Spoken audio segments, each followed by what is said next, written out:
पर्यटन क्विज प्रतियोगिता की तैयारी कर रहे प्रिय विद्यार्थियों तथा उनके सभी सम्मानीय पालकगण सुप्रभात। विद्यार्थियों, जैसा कि आपको ज्ञात होगा 1 अगस्त को जिला स्तर पर पर्यटन क्विज प्रतियोगिता का आयोजन होने वाला है। यह सबसे बड़ी प्रतियोगिता बन चुकी है क्योंकि इसमें सभी विद्यालयों के विद्यार्थी भाग लेते हैं और ये प्रतियोगिता राज्य स्तर पर भी आयोजित होती है।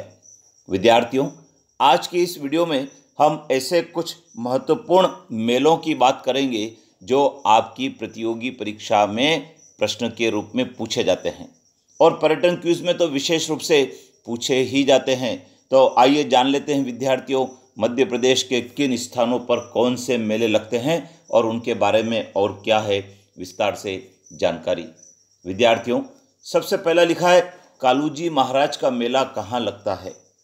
विद्यार्थियों, खरगोन जिले के पिपलिया खुर्द में यह मेला लगता है और 1 माह तक यह मेला चलता है और यह कहा जाता है कि 200 से 250 वर्ष पूर्व कालूजी महाराज यहाँ पर अपनी शक्ति से आदमियों और जानवरों की बीमारी ठीक किया करते थे। उसी याद में यह मेला लगता है। रहस्य मेला कहाँ आयोजित होता है। विद्यार्थियों, गदेरी और सोनार नदी के संगम पर बसे गड़ाकोटा में प्रतिवर्ष फरवरी में बसंत पंचमी से 1 माह तक यह मेला आयोजित होता है। बहुत प्राचीन मेलों में से इस मेले को माना जाता है। इस मेले में बड़ी संख्या में मवेशियों की खरीद बिक्री होती है और ऐसा माना जाता है कि यह मेला सन 1785 में मर्दन सिंह ने गड़ाकोटा का उत्तराधिकारी बनने की खुशी में प्रारंभ किया था। सिंगाजी का मेला कहाँ लगता है। विद्यार्थियों, बहुत प्रसिद्ध मेला है सिंगाजी का और यह पश्चिमी निमाड़ के पिपलिया गांव में प्रसिद्ध संत सिंगाजी की स्मृति में हर साल शुक्ल पूर्णिमा को 1 सप्ताह का लगता है। इस मेले में भाग लेने के लिए निमाड़ से दूर दूर के गांव के लोग नाचते गाते आते हैं और यह मेला हस्तशिल्प की दृष्टि से भी बहुत प्रसिद्ध है। चरण पादुका का मेला कहाँ लगता है।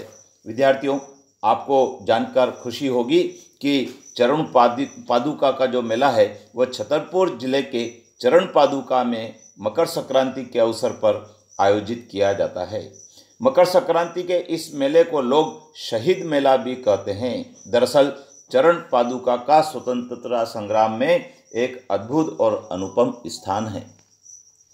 बनैनी घाट मेला किस जिले में लगता है। विद्यार्थियों, सागर जिले के राहतगढ़ में बीना नदी के तट पर भगवान शंकर जी का एक प्राचीन मंदिर है और इसी के नज़दीक बनैनी घाट पर प्रतिवर्ष शिवरात्रि पर यह मेला लगता है। कुंडलपुर किन धर्मावलंबियों का तीर्थ है। विद्यार्थियों, जैन धर्मावलंबियों का यह प्रमुख तीर्थ है। जागेश्वरी देवी का मेला कहाँ लगता है। विद्यार्थियों, जागेश्वरी देवी का मेला गुना जिले के चंदेरी नामक स्थान में लगता है और इस मेले के बारे में कहा जाता है कि चंदेरी के शासक जागेश्वरी देवी के भक्त थे। वे कोढ़ से पीड़ित थे और देवी ने राजा से कहा था कि 15 दिन बाद देवी स्थान पर आए। राजा के यहाँ आने से कोढ़ ठीक हो गया। उसी में यह मेला लगता है। अबार माता का मेला कहाँ लगता है। विद्यार्थियों, अबार माता का मेला छतरपुर जिले का सबसे बड़ा मेला है और यह 1 माह तक लगता है। मई माह में यह मेला प्रारंभ होता है और आसपास के गांव के लाखों ग्रामीण यहाँ पर पहुँचते हैं और देवी के दर्शन करते हैं। नांद चांद का मेला कहाँ लगता है। विद्यार्थियों, पन्ना जिले के ग्राम बगवार के निकट नांद चांद का मेला लगता है। मकर संक्रांति पर भरने वाले इस मेले में भगवान शंकर के दर्शन के लिए हजारों श्रद्धालु यहाँ पर पहुँचते हैं और विद्यार्थियों, यह मेला धार्मिक आस्था का प्रमुख केंद्र बना हुआ है। तो विद्यार्थी, इस प्रकार से मध्य प्रदेश के जो प्रमुख मेले थे उसके बारे में मैंने आपको जानकारी दी है जो आपके काम की है। अपने मित्रों को भी बताएं, बार बार सुनें और हाँ, आप स्क्रीनशॉट ले लीजिए, अपने कॉपी में नोट करें, दोहराएं और निश्चित मानिए कि आपकी जो पर्यटन क्विज प्रतियोगिता होगी उसमें इस मेले से संबंधित प्रश्न जरूर होंगे। और हाँ, चैनल को सब्सक्राइब नहीं किया हो तो अभी कर लीजिए, चैनल पर बने रहें, क्योंकि अगले वीडियो में हम फिर कुछ ऐसे ही महत्वपूर्ण प्रश्नों की बात करेंगे जो आपके काम के होंगे। जय हिंद।